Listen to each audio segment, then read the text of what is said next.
Olá, seja bem-vindo a mais uma aula da Escola Bíblica Dominical, Aulas Independentes. Nós estamos com a lição com o tema Fortalecendo a Família. Estamos na lição de número 5. Bons estudos. O título da nossa lição é A Missão do Homem. O texto áureo está em Gênesis capítulo 2, verso 15. O Senhor Deus colocou o homem no jardim do Éden para cuidar dele e cultivá-lo. A verdade prática: o homem tem uma tríplice missão: agir, relacionar e liderar. Os objetivos da nossa lição será conhecer os 3 princípios básicos da criação do homem, ver o propósito divino em cada fase do desenvolvimento do homem e reconhecer que a desobediência aos princípios divinos leva o homem a desviar-se da sua missão.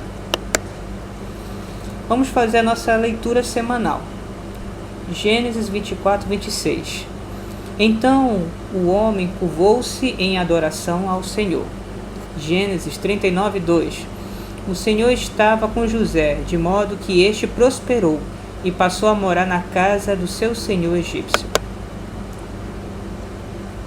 Provérbios 16, verso 9. Em seu coração o homem planeja o seu caminho, mas o Senhor determina os seus passos. João 4, 24. Deus é espírito, e é necessário que os seus adoradores o adorem em espírito e em verdade. Provérbios 16, 17. A vereda do justo evita o mal. Quem guarda o seu caminho preserva a vida. Gênesis 1, 26. Então disse Deus: façamos o homem à nossa imagem, conforme a nossa semelhança. Domine ele sobre os peixes do mar, sobre as aves do céu, e sobre os animais grandes, e toda a terra, e sobre todos os pequenos animais que se movem rente ao chão. A nossa leitura em classe está em Gênesis capítulo 2, do verso 15 ao verso 19. Assim diz: o Senhor Deus colocou o homem no jardim do Éden, para cuidar dele e cultivá-lo. E o Senhor Deus ordenou ao homem: coma livremente de qualquer árvore do jardim, mas não coma da árvore do conhecimento do bem e do mal, porque no dia em que dele comer, certamente você morrerá. Então o Senhor Deus declarou: não é bom que o homem esteja só. Farei para ele alguém que o auxilie e que lhe corresponda. Depois que formou da terra todos os animais do campo e todas as aves do céu, o Senhor Deus o trouxe o homem para ver como este lhe chamaria. E o nome que o homem desse a cada ser vivo, esse seria o seu nome. Vamos agora louvar o Senhor com os hinos da harpa.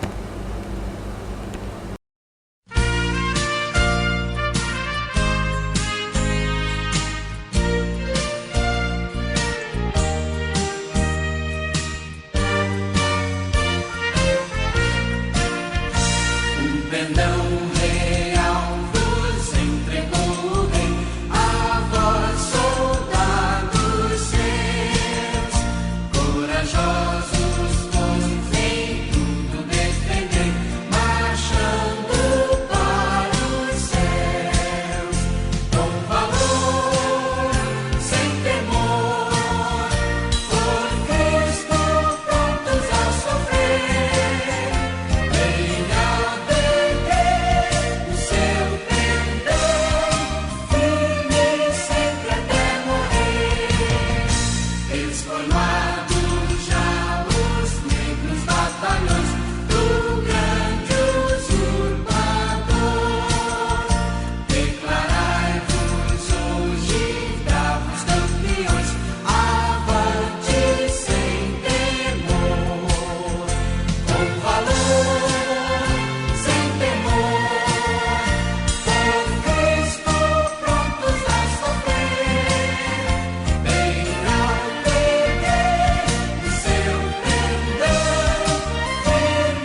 Bem, o resumo da nossa lição, né?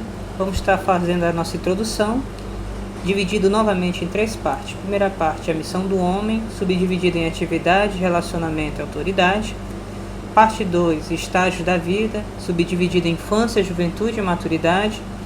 Parte 3, desvio da missão, subdividido em missão do esposo, de cuidador e paterna, e com a nossa aplicação pessoal. Bem, como introdução nós temos algumas perguntinhas. Primeiro, quais os 3 princípios básicos na criação do homem? Qual é o propósito divino em cada fase do desenvolvimento do homem? E quais são os fatores na desobediência aos princípios divinos nesta missão? Primeiramente, há diferença entre homens e mulheres. E muitas dessas correntes de pensamento que existem atualmente no mundo buscam negá-la como humanismo. Primeiramente, na nossa lição, nós vamos querer tratar a questão sobre o que é ser homem diante da correspondência bíblica. Talvez você tenha passado por aí, tendo ouvido, como colocamos aqui na introdução, muitas correntes de pensamento, especialmente as seculares. E essas correntes podem ter influenciado a sua forma de pensar. Mas nós queremos aqui fazer um desafio para você. Deixe um pouco de lado essas correntes de pensamento e tente agora mergulhar na concepção bíblica. Porque nós acreditamos que a Bíblia é a palavra de Deus e sem isso você não vai conseguir compreender o cerne, o ethos, justamente dessa mensagem sobre o que é ser homem. Muitas pessoas, especialmente de cultura, de linhas de pensamento culturalista, especialmente ligados a uma ideia um tanto acadêmica, especialmente ligado às ideias antropológicas, coloca que, por exemplo, o homem, ele na verdade é um produto cultural, que ser homem ou ser mulher, que seria a ideia, por exemplo, de gênero, é algo simplesmente cultural. Na Bíblia Sagrada não coloca assim. E eu quero dizer que até academicamente também não é consenso isso. Muitas teorias ligadas à academia, especialmente a linha das biologias, discordam totalmente. Por exemplo, Steve Pinker, que é um ateu muito versado no pensamento ligado à neurociência, coloca claramente que a biologia, ela influencia sim sobre a postura, a concepção e a construção do pensamento dos seres humanos. Em outras palavras, pensar como mulher tem que ser mulher, pensar como homem tem que ser homem, e isso tem uma relação biológica. Que desafio vai ser conversar com você um pouquinho sobre isso, mas nós vamos fazer agora nesta lição. Primeiramente, a missão do homem, né? O homem, ele foi criado por Deus, e isso leva às implicações nas suas atividades, relacionamentos e autoridade. Primeiramente, vamos falar sobre a atividade. Em Gênesis capítulo 2, no verso 15, ele diz o seguinte: tomou, pois, o Senhor Deus o homem e o pôs no jardim do Éden para lavrar e guardar, né? Outras versões falam cuidar. Então Deus criou o homem, colocou. E este homem, como você viu na nossa leitura, nomeou todas as coisas e também as cuidou. Então, logo, primeira coisa que para você entender na visão bíblica o que é um homem é que ele é um ser criado por Deus. Deus criou o homem. Quando você tem uma concepção, vamos dizer assim, um tanto ligado a uma ideia que Deus não criou o homem, por exemplo, uma visão evolucionista, que você leva isso a uma interpretação tão literal, tão forte, que você diz assim: olha, eu não sei se Deus criou o homem. Você vai ter um problema na compreensão desses versículos, porque você talvez não creia que Deus criou o homem. Primeiramente, Deus deixou um legado para o homem, e eu quero dizer que é o seu legado, você que é homem. Primeiramente, Deus criou para você ser ágil, ser ativo, para você criar e para você empreender. Você foi feito para o trabalho e não para a ociosidade. Porque, primeiramente, como diz a palavra, você foi criado à imagem e à semelhança de Deus.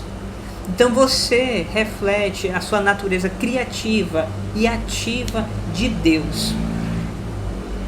Pare e pense, Deus criou você para isso. Deus formou você para isso. E logo aonde você for, vai ser natural esperar de você e que você realmente deseje fazer criação, construção, obras, ação, atividade ao nível da sua casa, comunidade, cidade e nação. Deus chamou você para ser responsável. Ele nomeou ao homem para fazer essas coisas. Que coisa interessante, né? Uma coisa que eu gostaria de botar para você é que Deus te chamou para ser responsável. Responsável é aquele que responde à necessidade. E você vai ver que muitas das vezes os homens são assim. E você pode buscar em Deus ser também. Se caso ocorre uma determinada situação, você simplesmente não fica imóvel, esperando as coisas ficarem pior. Você toma a atitude, você é ativo. Você responde à necessidade. Logo, você também é responsável. Logo após, nós colocamos a questão do relacionamento, né? Em Gênesis capítulo 2, no verso 17, vai dizer, né, que de todas as árvores você vai poder comer, né? Pode comer somente uma que você não poderia comer, que era do conhecimento do bem e do mal, né? Porque coloca de maneira bem clara, né? Contudo, no verso 18 ele fala o seguinte: não é bom que o homem esteja só, far-lhe-ei uma ajudadora que lhe seja idônea, né? Perceba bem, Deus criou o homem para o relacionamento. Então, se você foi criado para um relacionamento, você é um ser social. Naturalmente, você vai procurar e você vai conviver com outras pessoas e com Deus. É natural que você queira se relacionar, né? E o relacionamento com colegas, por exemplo, para brincadeiras, relacionamento no trabalho para o companheirismo e atividades, na família para ser esposo, pai, filho, e com Deus para você ser servo, filho de Deus.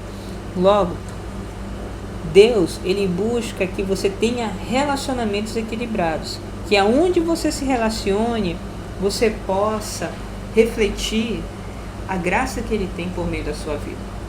O primeiro relacionamento que você não pode deixar de fazer é o seu relacionamento com Deus, por meio da oração, meditação na palavra, por meio justamente de você manter um contato com o Senhor. Permitir que Deus faça uma obra no seu coração, de dentro para fora. E a partir desse seu relacionamento, você pode se relacionar com o mundo em todas as suas faixas. E eu poderia até te dizer uma coisa a mais: o seu maior relacionamento é com Cristo.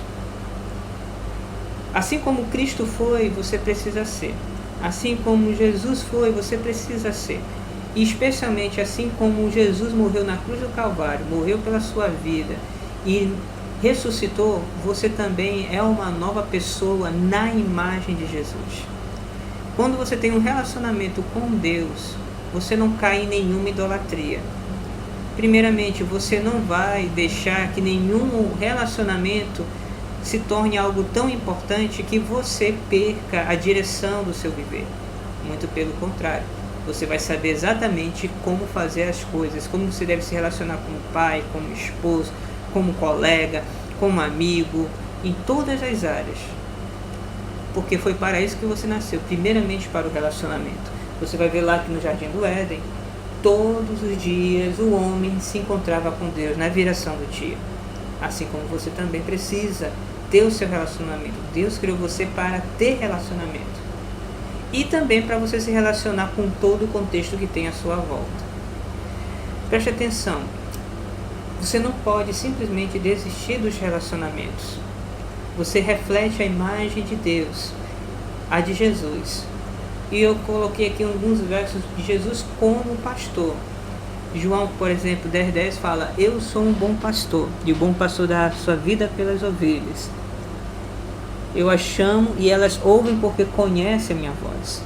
Primeiramente, você precisa ter essa ideia que você ouve a voz do seu pastor, de Jesus, que você segue esse caminho e não somente o seu coração, os seus desejos ou simplesmente a voz da razão, mas aquilo que Deus coloca na sua vida. Também a palavra de Deus coloca de maneira muito clara que o Senhor, ele procura os verdadeiros adoradores, que adorarão o Pai em espírito e em verdade. Então, quando você adora a Deus, adora ao Pai, você tem uma comunhão com Ele. essa sua comunhão, ela vai transbordar para os seus outros relacionamentos. Paz, alegria, sabedoria, entendimento, e vai fazer você um homem cada vez melhor. Autoridade.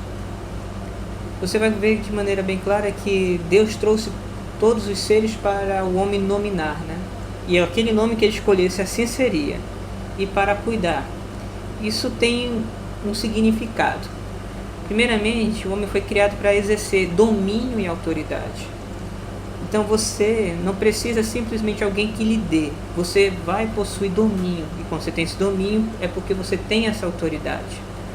Quando a Bíblia coloca que era para nomear os animais, ele está falando do legado de você conhecer a natureza, de você conhecer as coisas que tem à sua volta, os elementos naturais e as coisas que estão à sua volta.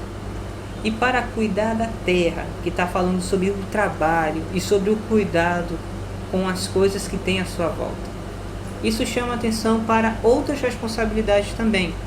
Como pai e como esposo, você também vai instruir a sua esposa, a sua mulher. Por isso que Deus, por exemplo, lá no Jardim do Éden, na queda, Deus não chamou a mulher, Deus chamou ao homem. Apesar de saber que a queda foi primeiramente com a mulher, que a mulher passou o fruto e o marido comeu, como diz a Bíblia Sagrada, ele não chamou a mulher, chamou ao homem, porque ao homem é responsável pela mulher, de instruir, de ensinar, de conduzir. Isso não quer dizer que a mulher não seja inteligente, não quer dizer que a mulher não saiba mais coisas, não tenha até mais experiência do que o homem. Mas a palavra de Deus, ele chama a atenção para o homem ter esse cuidado da instrução, de ensinar, de conduzir. Então você, homem, tenha o preparo de poder cuidar melhor da sua esposa, cada vez melhor, né? Também para ser cabeça e para ser empreendedor, como está em 1 Coríntios 4, 7. Entenda uma coisa bem interessante. A Bíblia não te chamou para que você seja um tirano ou que você haja com autoritarismo. Muito pelo contrário. Deus chamou para que você seja um líder. E um líder, ele é líder porque ele é capaz de influenciar. Olha só o que diz a Bíblia Sagrada. Pois, quem diferença? Quem tens tu que não tenha recebido? E se recebeste, por que te gloria como se não houvesse recebido? Paulo falando com os Coríntios, né? 1 Coríntios 4, 7. Então Deus te deu isso, essa liderança, essa capacidade de influenciar, de ter as habilidades para poder dirigir. E fazer isso com firmeza. Não é quando muda as circunstâncias, não é porque alguém te olha de cara feia que você vai mudar de opinião, mas você tem certeza, você tem convicção das suas escolhas, e você não vai escolher a coisa simplesmente porque todo mundo gosta, mas porque você analisou, você é inteligente, você viu que é a melhor opção, por isso a firmeza. Com amor, porque sabe que muitas das vezes as pessoas não vão te compreender, e não, às vezes não é necessário que você seja compreendido, mas você tem que tomar a decisão correta. E você as ama da mesma forma e vai agir por esse amor. E com sabedoria, que é um dom muito especial que vem do Espírito Santo, que é você saber fazer as coisas. Sabedoria não é excesso de conhecimento e de informação. É você realmente aprender a fazer as coisas de uma forma que traga o bem. Então, homem, você tem essa autoridade para poder conduzir com liderança, com amor, com paciência. Toda vez que você chega e simplesmente dá ordens, manda ou grita, você pode fazer isso. Contudo, você vai estar agindo de uma forma que talvez você não gostaria de receber. Deus, por exemplo, não fez isso com você. Ele enviou seu filho ao mundo e ele ofertou a vida dele e você recebe e ele conversa com você. Faça que essa representação do seu relacionamento com Deus, com o Espírito Santo, também venha refletir nos seus relacionamentos e na sua forma de mostrar domínio e autoridade, com amor, cuidado e sabedoria. Na segunda parte vamos falar sobre os estágios da vida, né? Nós devemos entender que ocorre um desenvolvimento no homem, no seu corpo e no seu caráter, em concomitância, né? Primeiramente, nós temos a parte da infância. Se caso nós pudermos ler rapidamente aqui Provérbios capítulo 20, verso 11, diz da seguinte maneira: até a criança se dá a conhecer pelas suas ações, e a sua conduta por meio dela. Deixa eu ler de novo, né? Até a criança se dá a conhecer pelas suas ações, e a sua conduta é pura e reta. Então, pela conduta, nós aprendemos a fazer as coisas certas e vemos também as coisas erradas, né? Na infância, nós temos justamente a visualização das características que são masculinas, que são femininas. Os órgãos sexuais, por exemplo, predominantemente vê a diferença de garoto para garota. E também nas esferas culturais, por meio das brincadeiras, dos jogos, das habilidades e dos hábitos. Tudo isso vai gerar uma diferenciação no sexo para o desenvolvimento da masculinidade do homem. Essas experiências elas vão impactar a criança, né? A vida dela como um todo. Se você for ler comigo, por exemplo, o capítulo 22 de Provérbios, o verso 6, diz o seguinte: instrui um menino no caminho que deve andar, e até quando envelhecer não se desviará dele. Bem interessante, né, queridos? Então essa aprendizagem infantil ela é longa. Você pode perceber que a espécie humana é uma das grupo muito seleto que tem infâncias longas. São aproximadamente 10 anos de infância, né? Você vai ver que a adolescência vai chegar já nos seus 10 anos, 12 anos, né? Dependendo se é menino ou menina, que existe uma diferença. Os rapazes se desenvolvem um pouco mais tarde do que as meninas.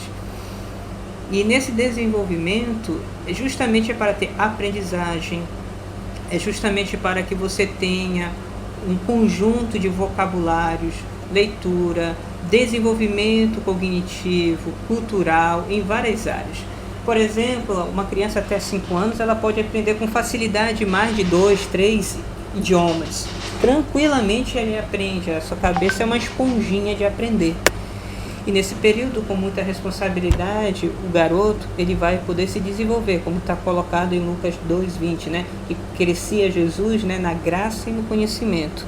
Então nós temos o desenvolvimento cognitivo e temos o desenvolvimento físico, por meio de uma boa alimentação equilibrada e também que você coloque a criança para que ela tenha bons exemplos sadios. Aqui nós chamamos a atenção sobre um cuidado para a criança, especialmente meninos, não deixar justamente que fique assistindo a televisão ou YouTube o dia todo. Isso não quer dizer boa educação, boas referências. Eu coloquei ele no Discovery Kid e aprende várias coisas. Pode aprender várias coisas, mas nada substitui o pegar, o fazer, o relacionar-se com outras crianças. Eu comprei um videogame, ele gosta muito de videogame, de guerra. Pode ser também uma opção de lazer, mas não dá para ficar somente no videogame. Nós temos visto assim algumas crianças que ficam até isoladas pelo excesso disso. Aí diz o seguinte: mas ele tem uns amiguinhos no mundo virtual, que também é interessante, mas depende da idade, porque o rapazinho, né, criança, ainda está se formando a sua maturidade, o seu desenvolvimento, o seu julgamento. Há pouco tempo nós tivemos um caso de um adolescente que se enforcou no jogo virtual sobre quem conseguia ficar mais tempo sem respirar. Os pais não sabiam, passava muitas horas na internet, e isso não ocorreu somente em Manaus, em vários lugares. Então tenha cuidado nesse desenvolvimento da criança, do rapaz, porque ele vai procurar fazer desafios, ele vai justamente procurar fazer coisas diferentes, chamar a atenção, buscar explorar o mundo à sua volta. E quando ele for fazer isso, que ele possa estar sendo amparado, que ele possa estar sendo supervisionado pelos seus pais, para que ele possa ter um desenvolvimento seguro. Não estamos dizendo aqui que a pessoa vai estar sendo toda hora acompanhada cegamente. Estamos dizendo aqui que uma criança, para o seu desenvolvimento, precisa ser acompanhado para que tenha exemplos sadios, para que tenha conteúdos cognitivos bons e para que faça suas atividades físicas. Já reparou quantas crianças obesas tem aqui na nossa cidade? Comer muito não quer dizer comer saudavelmente. Infelizmente, nós estamos vendo crianças com problemas circulatórios e isso ocorre também devido a isso. Continuando ainda, vamos para o período da juventude, o verso tão chamado de Eclesiastes, capítulo 11. Eu vou querer ler aqui para vocês, como é um verso forte que toca as nossas vidas e o nosso coração. Alegra-te, jovem, na tua mocidade, anima-te o teu coração nos dias da tua mocidade, anda pelos caminhos do teu coração, pela vista dos teus olhos. Sabe, porém, que por todas estas coisas Deus te trará juízo. Por que o pregador coloca essas palavras, né? É porque a juventude é o período pós-adolescência, né? Ocorrem mudanças nas características físicas. O que era menino agora tem uma musculatura robusta, é forte, é alto, né? Já tem a presença dos pelos, né? Não somente dos pelos pubianos, mas também agora nas axilas, na área do peitoral, braços e pernas, né? Você vai ver que também vai ter um afloramento dos hormônios, alguns ainda podem ter ainda algumas espinhas, mas especialmente a presença desses hormônios vai conduzi-lo a um comportamento social diferente. Homens têm predomínio de testosterona, que vai produzir um comportamento mais agressivo, mais arredio, mais forte, vai procurar sobre desafios, coisas que possam desbravar a sua energia, né? A sua agressividade, que pode ser feita por meio da conquista e pela busca do desenvolvimento no esporte. Começa aí mirar a sua carreira, a fazer um curso técnico, a querer fazer a sua faculdade, ou procurar uma profissão, um trabalho. A também a procurar já a namorada, pensa já criar uma família, e é nesse período da juventude também que ele começa a fixar os seus pensamentos, as suas ideias, que nós colocamos aqui como filosofia de vida, e que nós esperamos que nesse período esse jovem tenha no coração a Bíblia Sagrada para orientar a sua vida. Então, há um desenvolvimento intelectual, normalmente busca uma identidade que se diferencie dos seus pais. Essa busca de diferenciação, de uma certa forma de um rompimento que estava ligado ali com o papai e com a mamãe, pode causar o que normalmente os pais chamam de rebeldia.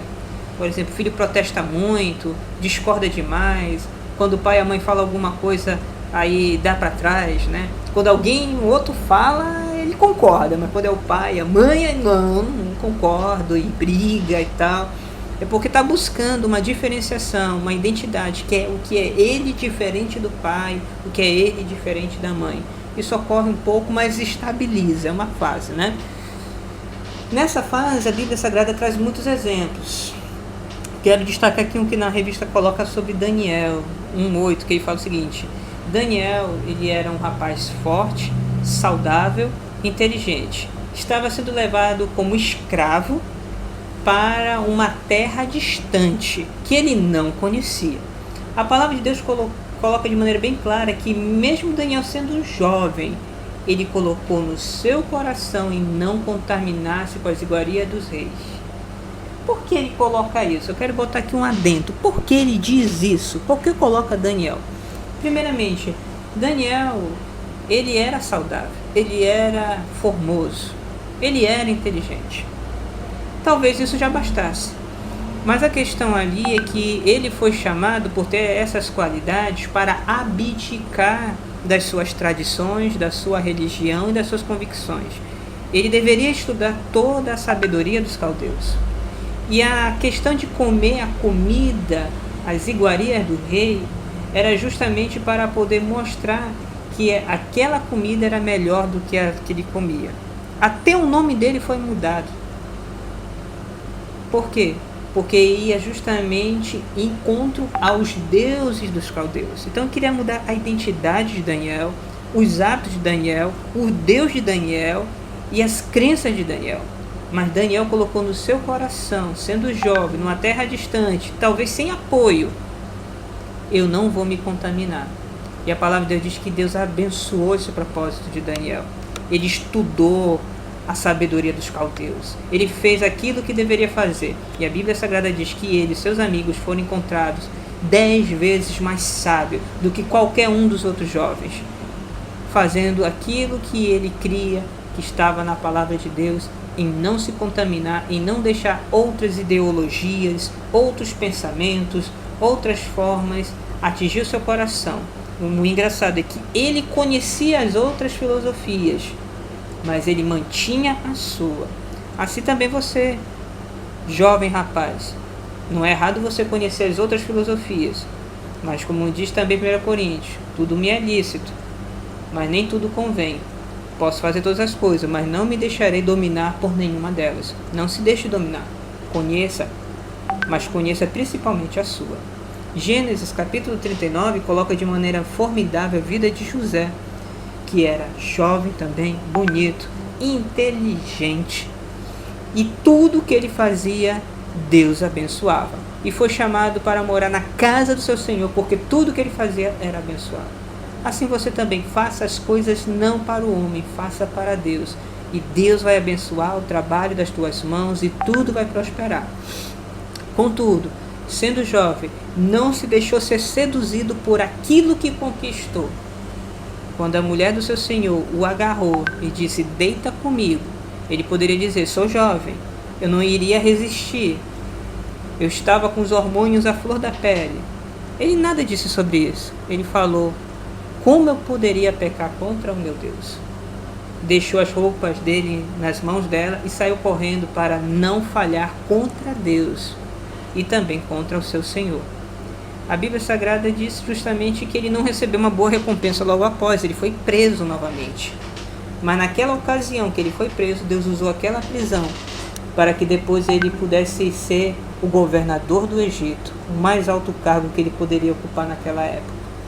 Ele era jovem, ele tinha justamente a sua questão pessoal, mas ele colocou tudo isso diante de Deus. Lembre disso, sempre. E a maturidade, né? Aqui coloca um verso bem interessante, que é justamente Josué, capítulo 14. Vamos dar uma lida rapidinho, né? É tão importante. Josué, capítulo 14, verso 11, diz da seguinte maneira: ainda hoje me acho tão forte como no dia em que Moisés me enviou. Qual era a minha força então? Tal é agora é a minha força, tanto para a guerra como para sair e para entrar. Aqui é justamente Caleb, depois de ter entrado na terra prometida, já com seus 80 e tantos anos, que ele disse justamente, nessa idade eu tenho a mesma força. Na maturidade nós temos o pleno raciocínio, o domínio físico, intelectual, as conquistas sociais, por exemplo. Na maturidade nós já estamos casados, já temos uma carreira, já temos uma identidade, administramos muitos papéis como marido, pai, filho, profissional, irmão, obreiro, cidadão. Vários papéis nós administramos, várias demandas, e nós temos essa capacidade. Só que assim, contudo, tudo que tem um ápice, depois tem um declínio. Depois dessa maturidade, dessa época, ocorre um declínio físico, mental, que normalmente é compensado por meio da aprendizagem, da sabedoria, da diligência. Os desafios se tornam outros, né? Não simplesmente aquele que precisa de força, mas muitas das vezes aquilo que precisa ser construído e mantido. Damos mais valor, por exemplo, a algumas tradições. Então eu quero lembrar aqui que esse período é um período maravilhoso, no qual nós podemos chegar ao nosso apogeu. Todo homem vai passar por isso. Contudo, devemos entender que nós temos as nossas limitações cognitivas e as nossas limitações físicas. O homem ele é conhecido muito por adoecer e morrer antes. Não porque ele seja muito frágil, mas porque ele não cuida da sua saúde. Por exemplo, estamos em novembro, que é o chamado Novembro Azul, que é o cuidado com o exame de próstata. Infelizmente, nós somos o país que ainda muitos homens morrem de câncer de próstata porque não se cuidam, não fazem exames, né? E em outras áreas, muitos homens morrem prematuramente porque não cuidam da sua saúde. Você tem um ápice, você é forte, mas não é porque você não sente nenhuma dor que necessariamente tudo está bom no seu corpo. deve ter o cuidado físico e também o cuidado mental. Quando você chega nesse ápice, normalmente você pode escolher: ou você cai de maneira rápida, acelerada a sua saúde, ou você pode cair gradualmente, cuidando muito bem dela. E a mesma coisa as questões sociais e por diante. Na parte 3 vamos falar um pouquinho sobre o desvio da nossa missão, né? Vamos lembrar que o homem ele é uma espécie de gerente da criação, mas o pecado ele traz consequências. Em Efésios capítulo 5, 25, coloca de maneira bem clara o compromisso do homem de amar a sua esposa, né? Então o casamento ele não é simplesmente, gostaria de botar isso como um adendo, né? O casamento ele não é simplesmente um compromisso afetivo, mas moral, que sustenta a afetividade com a solidez. Nós temos um pensamento aí, que até brinco chamando pensamento LGBT, que o relacionamento deve durar enquanto o amor durar. E esse amor, na verdade, é um sentimentalismo. Ele é volúvel, está naquela ideia da nossa última lição sobre modernidade líquida, que eu chamo de hipermodernidade, que as pessoas se sustentam pela afetividade, pela velocidade da sua afetividade. Quando acaba a afetividade, acabou tudo. O casamento, quando ele foi criado, ele não foi criado por causa da afetividade. Ele tem presente a afetividade, mas ele não é só sustentado pela afetividade. Ele é sustentado pelo compromisso, pelos votos. Se lembra lá no casamento: eu me caso com você e eu faço um compromisso na saúde, na doença, na pobreza, na riqueza, até que a morte nos separe. A ideia do casamento é uma ideia moral. Moral quer dizer o quê? Não é religião. Moral quer dizer o compromisso sustentado pela sua palavra. O compromisso que você é fiel por aquilo que você fala. Que você não vai se deixar embaraçar por sentimentos por aquilo que você fala. Não vamos entrar na piegas formas de tratar que temos das novelas, dos filmes e desses pensamentos e das ideologias que são mostradas pela sociedade, e como nós temos até juristas colocando isso, que devemos sustentar os nossos relacionamentos pelos sentimentos. Queridos, sentimento muda, depende do que eu comi ontem à noite, mas palavra não. Palavra se sustenta pelo compromisso e pelo caráter. Então, casamento, ele é um compromisso moral.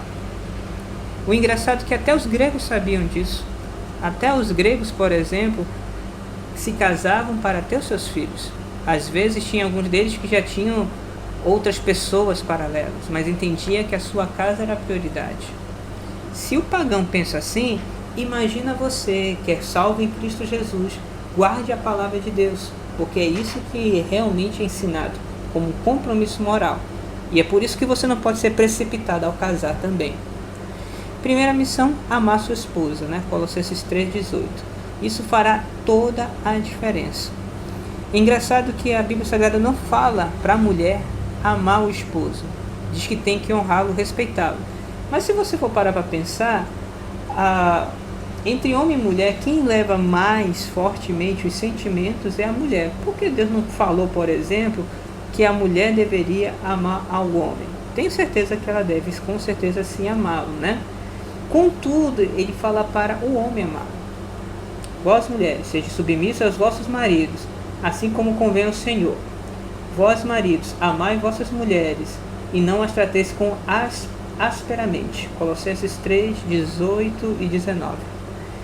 É por um simples fato que nós amamos aquilo que nós realmente está ao nosso coração. E esse amor não é necessariamente ficar falando. Mas quando nós amamos de verdade, nós a tratamos bem, como diz a palavra de Deus. Não tratamos com aspereza. Nós cuidamos da nossa esposa. Nós tratamos bem dela. Também traz: goza com a mulher da tua mocidade. Provérbios 5,18, mas essa passagem está presente em Eclesiastes. A ideia de gozar é que você continue com a mesma esposa que você tem agora na sua mocidade. Você tenha na idade mais avançada. Quantas pessoas, por exemplo, vão atrás de uma aventura, atrás de uma de moça, por exemplo, pensando assim, não, quero me sentir vivo, gostaria de ver se eu ainda posso, porque essa daqui tem muito problema, reclama demais e dá algumas coisas. E quando troca, vê na verdade que é a mesma coisa. Tem até algumas brincadeiras que dizem, mulher é tudo igual, só troca de endereço e de nome. Provérbios 5,18 diz o seguinte: seja bendito o teu manancial e regozija-te na mulher da tua mocidade. Ame essa mulher e não procure se saciar matrimonialmente, sexualmente, com casos e outras coisas mais. É uma pura ilusão. Eu me recordo de uma situação de um homem que falou assim, eu separei, pensando que eu ia ter problemas, mas só mudou de endereço. Porque o que eu via de problema numa, eu encontrei novamente na outra. Só que nessa pelo menos já estava mais acostumada, a outra não.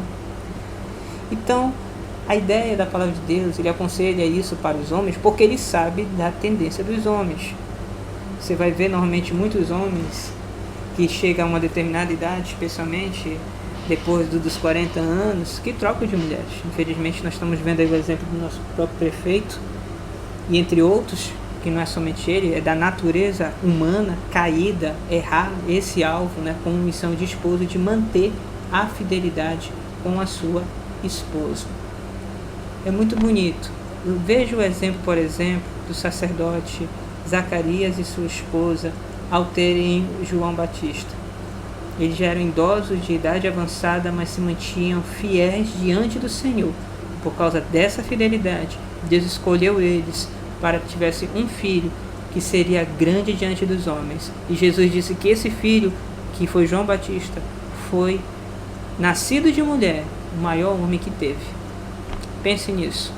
Ser fiel a ela. Coloca aqui Malaquias 2,14, de maneira bem clara ele fala que ele é a testemunha do teu casamento. Hebreus 13,4, ele fala que seja reverenciado o leito sem mácula, porque aos adúlteros e infiéis Deus julgará. Então, repetindo, refletindo, Deus coloca a você, homem, vigie. Coloque como Jesus colocou de maneira bem clara, aquele que pensa já adulterou com uma mulher, porque já estava devaneando. Evite determinados tipos de pensamento, determinadas informações, determinados acessos. Especialmente nós colocamos aqui a questão da pornografia, colocamos a questão de conversas, de programações que tenham cenas apelativas e que também gere e traga informações que não consolidam a sua família, que nós dizemos que é cultura de lixo, que só faz você ficar insatisfeito, especialmente com a televisão. Não estou dizendo que é pecado assistir televisão, mas excesso de televisão não vai lhe trazer boas coisas. E viver a vida comum no lar, com discernimento.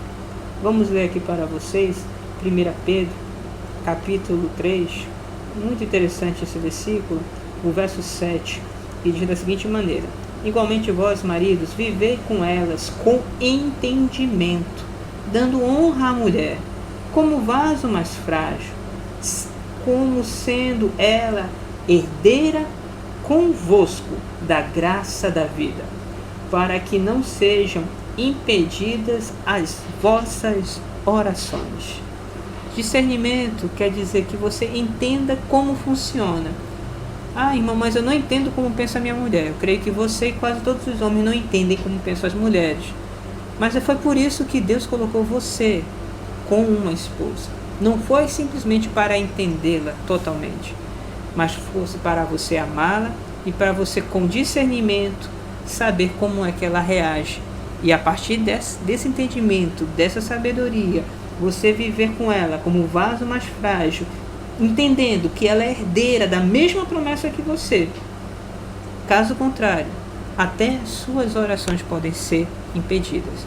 Acerte nessa missão de esposo. Deus com certeza vai te abençoar poderosamente. A sua missão de cuidador, No jardim, Deus constituiu o homem como administrador da terra, para cuidado, ordem e desenvolvimento para as necessidades atuais e para o futuro e para as próximas gerações, em várias esferas, sociais, econômicas, ambientais, políticas e cultural. Você, homem, foi chamado para ser cuidador. Entenda que lá na sua rua, na sua casa, na sua empresa, Deus te chamou para que você desenvolva. Mas não pense somente no agora. Tem muitas pessoas que pensam com um olho muito ligado à ganância, a conseguir dinheiro, a conseguir o máximo possível e a passar por cima, a quebrar regras. Não. Deus te chama para que você seja ético, que você seja cuidador. Lembre-se que todas as suas ações no presente têm consequências no presente e no futuro. Tem coisas que você vai fazer que você não vai poder desfazer. Dentro dessas coisas nós colocamos que você tenha cuidado a comprar produtos de origem ética, que não desenvolva o trabalho escravo, que não desenvolva determinadas injustiças e que veja também a área da sustentabilidade. Muitas das vezes nós compramos produtos que somente vão colaborar para empresas que destroem a natureza continuem destruindo. Veja se tem um selo verde, alguma forma que contribua.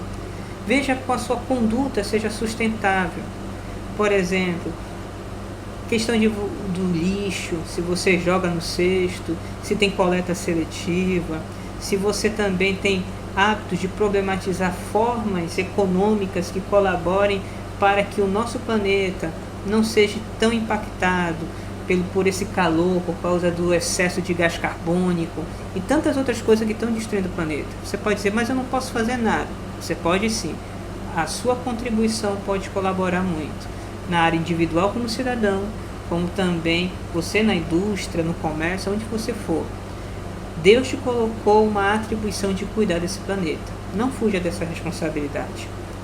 E assim você vai poder cuidar da sua comunidade, do seu bairro, da sua rua, da sua zona, da sua cidade, da sua nação.